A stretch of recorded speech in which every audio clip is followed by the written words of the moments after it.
Today we're going to look at a couple different ways of creating value or shadows and highlights using a pen.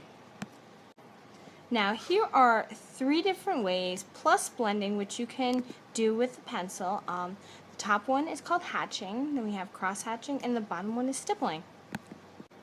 Now stippling is a technique also called pointillism where you take your pen and you lightly tap the paper. This gives it a nice gradual look. Here's an example of one.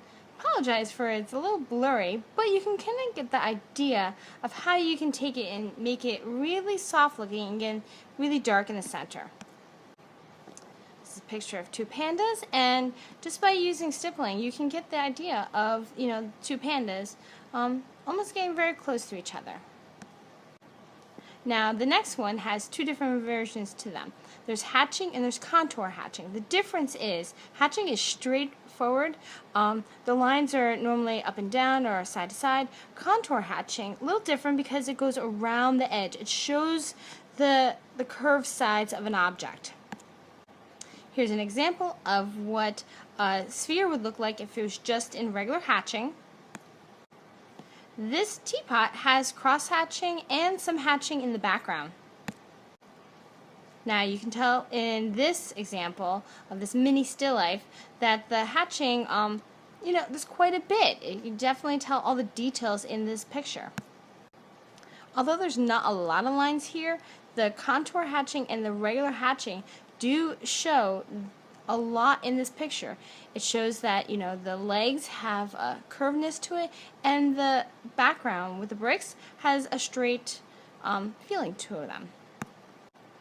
Cross hatching, a little different because we are taking regular contour hatching and regular hatching and almost like we're laying on top of each other where they crisscross in a cross formation. Here's an example of three different objects and what they would look like if they had cross-hatching on them.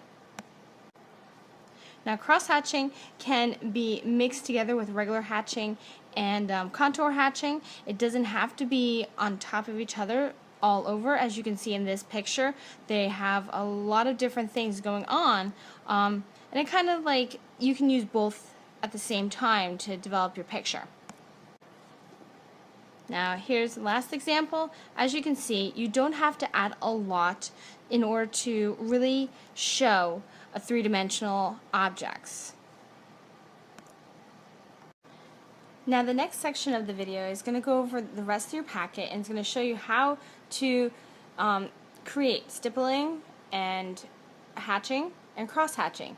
Please remember that these pens are pens and they're not markers, so you need to be very careful on when you're actually creating the different lines and the dots, that you're not banging or pressing too hard or going too fast because it will affect your actual drawings.